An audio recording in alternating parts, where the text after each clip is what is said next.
Ladies and gentlemen, the gentleman you are about to meet was raised in New York, was a psychologist in Iowa before settling in Northern California. He has won numerous awards and is a member of the world-famous, prestigious Magic Castle of Hollywood.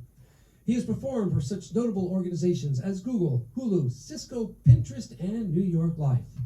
So sit back, let your mind relax as you enjoy the sleight of mind mysteries of Ellen Leeds.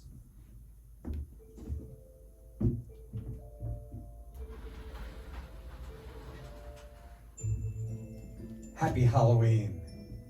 Not only is it Halloween, but it's the 20th anniversary of the Magic Garage. Yay! As Jonathan mentioned, I was a psychologist, and people would come and pay me to lie.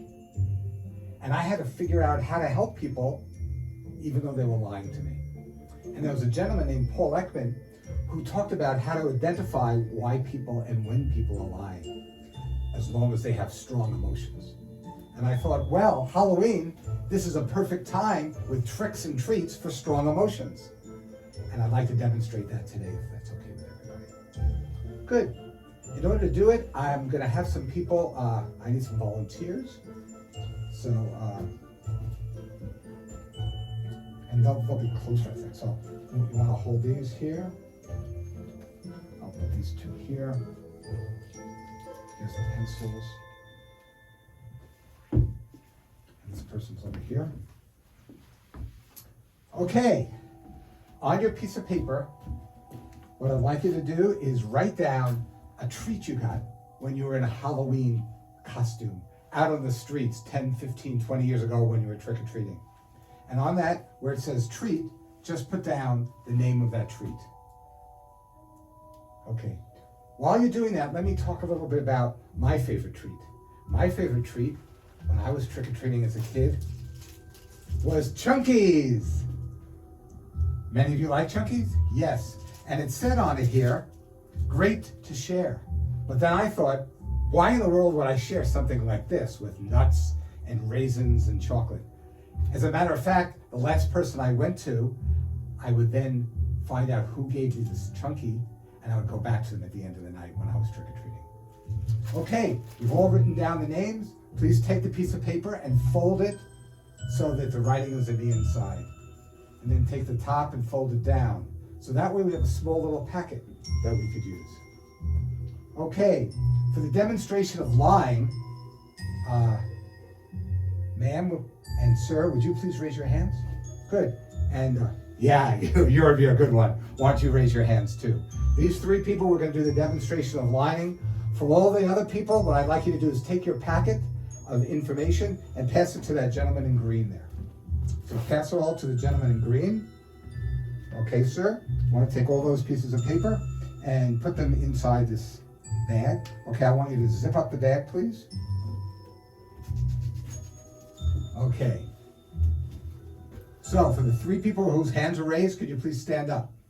Thank you. We're going to do a demonstration of lying. So would you please take your piece of packet and put it inside my pocket, and you put yours in there, and you put your packet inside there. Good. We have three inside the packet. Sir, you want to stick up your index finger like that of your right hand, turn it down, stick it in my pocket, and stir. Perfect. We have three pieces of information. Oh, you need to put those three in there.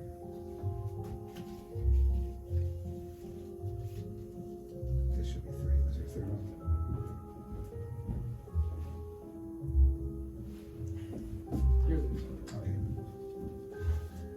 Okay, three pieces of information. Now, what we're going to do is we're going to have you lie to me. So I have the first one here, and I don't know if I can even read it. Can you read that? I'm not sure. And the way you're going to lie to me is just answer the question with a yes or no. And in this case, it's going to be no. Okay, you all have that? So, do you understand the instructions? I'm going to say something to you, and you're going to say no. Do you understand? Yes. No, okay. So let's try it. Here we go. The first thing is, I'd like you to say, well, I'm going to say, do you like Mallomars? And you're going to say, do you like Mallomars? Do you like the Malamars, the round things with the marshmallow inside? No. Do you like Malamars? No. Do you like Malamars? No. You're telling the truth. Because this woman next to you here, she loves Malamars. Is that correct? You want to take your piece of paper? Thank you. Okay, for the next one, as a matter of fact, I'm not going to read it. I'm going to have you read it. Please open it up and read it to the group. Hershey's Kisses. Hershey's Kisses. Okay, we're going to change it this time. I'd like you to say, I love Hershey Kisses. I love Hershey Kisses. And you say, I love Hershey Kisses. I love Hershey Kisses. Say, I love those Hershey Kisses, those small. I love those Hershey And you say, I love those Hershey Kisses. I love those Hershey Kisses. You know something? You're a liar. You don't like Hershey Kisses. You do like Hershey Kisses, don't you? Yes, I do love them. Okay. For the last one, what I'd like to do is reach in my pocket and pick it out. I'm not even going to touch it this time. Okay, open it up. Is that yours, sir? Yes. Don't tell me. Oh, I'm sorry, I forgot. Okay, I want you to look at it and don't tell me. I want you to think. Now, how old were you when you went trick-or-treating for this particular candy? 10. 10 years old. And 10 years old, there was probably some goblins and ghosts, and there was probably some cats around here. So I would say you picked Kit Kat. Is that correct? Yes. Yes, okay, thank you. So that's how you can find out if someone's lying. But now we have a person here that collected 9 different billets with different pieces of candy from it inside of a bag. Shake it up, unzip it, and I want you to pick one out from that bag. And hold it, but don't look at it yet. So I'm gonna have to figure out, thank you, which piece of candy this person picked. And I have to go back 10, 20 years to find out what was favorite.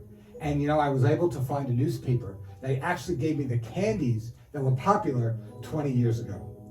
And I think I circled the one that I thought was the one that you would pick. I'll take the first one here. The first one here was candy corns.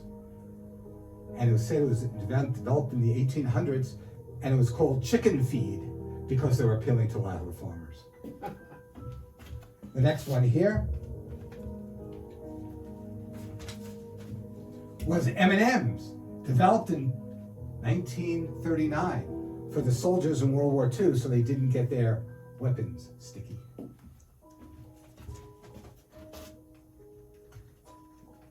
And the third one here was Snickers. And Snickers was named after Mars's favorite horse. Now, I don't think you picked that either. Okay.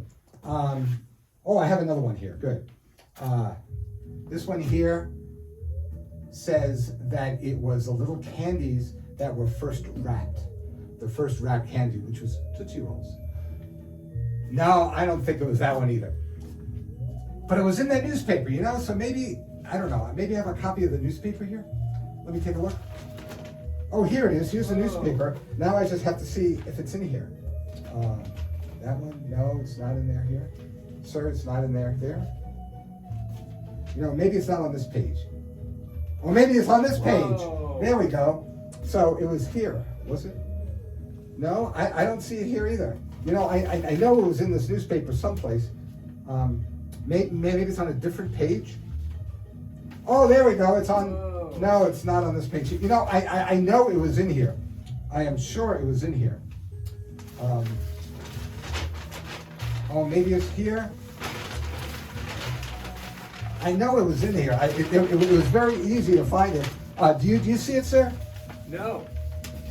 You don't see it? No. I don't understand. I know it was in here. Well, I'll tell you what. For the first time, please tell me what the candy was that you picked.